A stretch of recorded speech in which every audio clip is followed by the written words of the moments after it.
Coming up on the Cincy Sports Show, Red spring training is in full swing. Future Hall of Famer J.J. Watt could be in the stripes next season, all because of a bet. A new star for the new FC Cincinnati season. All this and more right now. Welcome into the Cincy Sports Show. I'm Carson Loki. It's officially that time of year. The Reds are back. One thing is clear. Everyone at camp knows the season goal is the playoffs.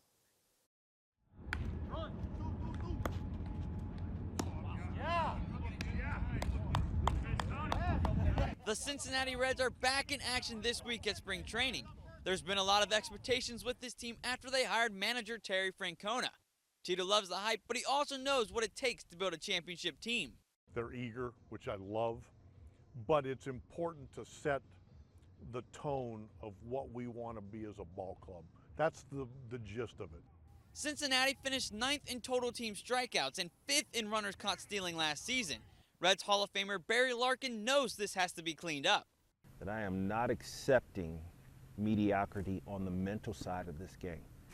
That doesn't happen. Now the path of least resistance is to not make those mental mistakes. Elly De La Cruz, Cincinnati's all-star, had his fair share of mistakes, leading the team in strikeouts and times caught stealing in 2024. Despite all of this, Francona sees his potential. Such a good kid. He wants to be so good. And I hope I can have a part in him becoming better. De La Cruz's personal goal this season is clear. I'm just looking out to play every day and help the team win and make the playoff. The 23-year-old may have high expectations, but Reds starting pitcher Hunter Green says the whole team has to step up. Terry's a human being, and the expectation of, oh, you know, Terry Francona's here, we're going to get a World Series, or we're going to go to the playoffs. We need to do our job as players. The Cincinnati Reds opening day is on March 27th. 1 month, then history. Cincinnati has 1 month of spring training to get through before the regular season. Last year, we got used to hearing the name Elly De La Cruz, who led the Reds in home runs with 25. Well, you better stay used to it. Hung that one, and it's going to deep center field, and it is gone. Yeah, it carries out here. The most electric man in baseball stays electrifying. In his first 2 at-bats, De La Cruz hit not 1, but 2 home runs from both sides of the plate. The 2 bombs combined for 859 feet. The 23-year-old continues to shine. It was a game of 2s for De La Cruz. Listen to this: 2 at-bats, 2 hits, 2 home runs, and 2 RBIs. Cincinnati made plenty of moves this last offseason. One of the biggest, trading for starting right-handed pitcher Brady Singer. He proved why in his first start. Singer was on fire today. He pitched in 2 innings, allowing only 2 hits. He finished with 4 strikeouts, 3 of which came in the first inning against 4 batters. Singer proved his spot in the starting rotation. The Reds open the 2025 season against the San Francisco Giants. The Reds have a chance to make the playoffs for the first time in 4 years.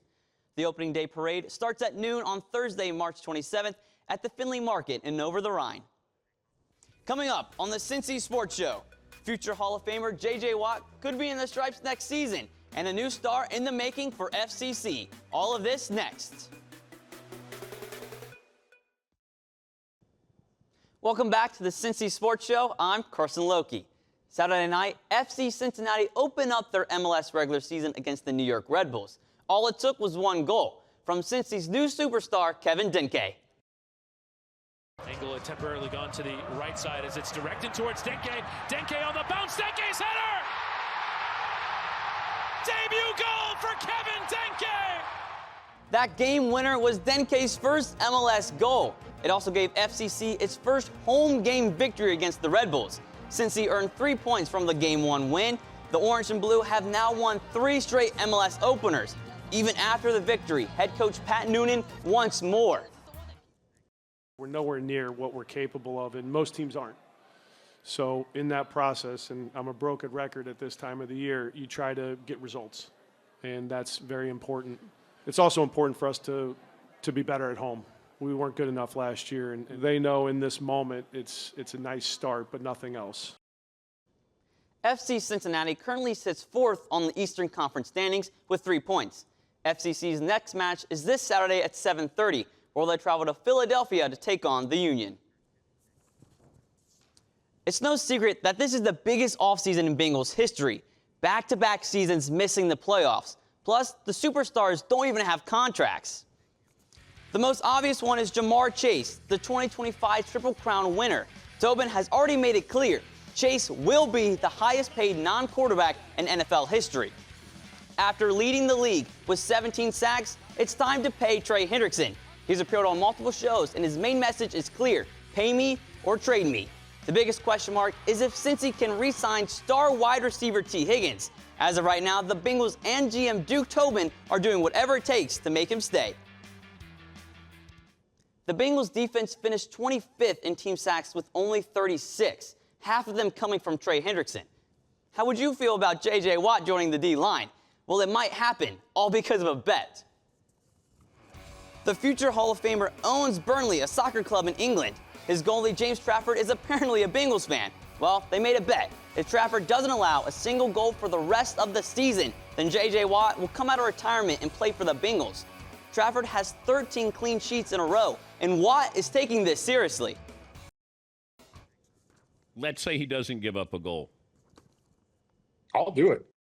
I mean, I'm if he does that, which is insane. I mean, there's 12, 13 games left.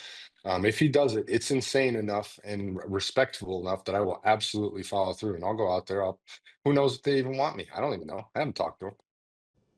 Now here's my take. Knowing the Bengals, Trafford isn't going to allow another goal. J.J. Watt is going to reach out to Cincy ready to play. Then they'll turn him down and say they're not interested.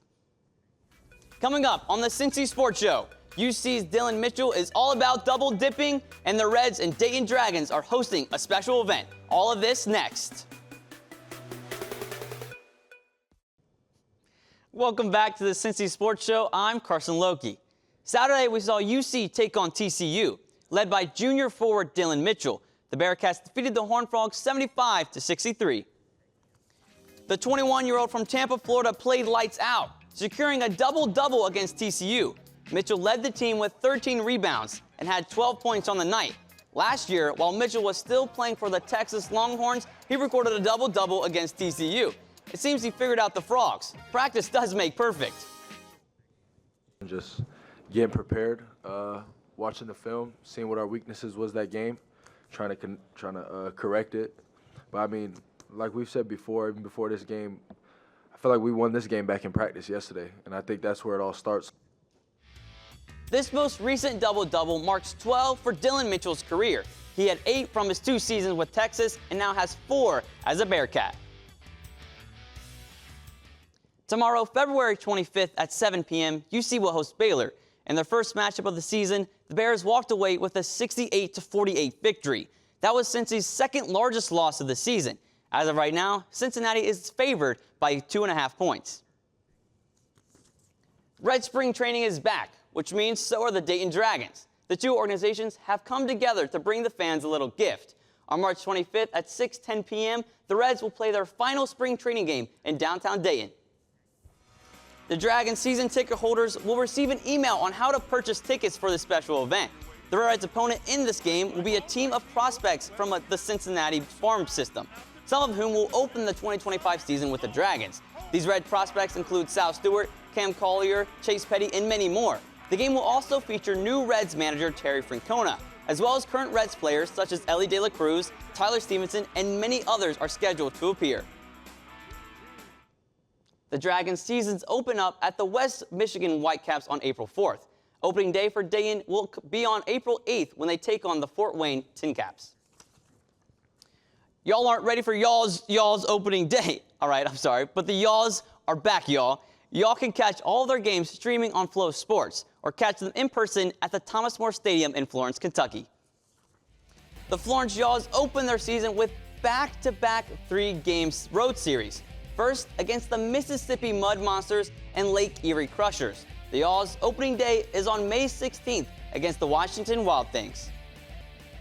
Don't worry if you can't make it out to opening day. The Y'alls have 96 games spanning from May until August, 68 of those games being in Florence.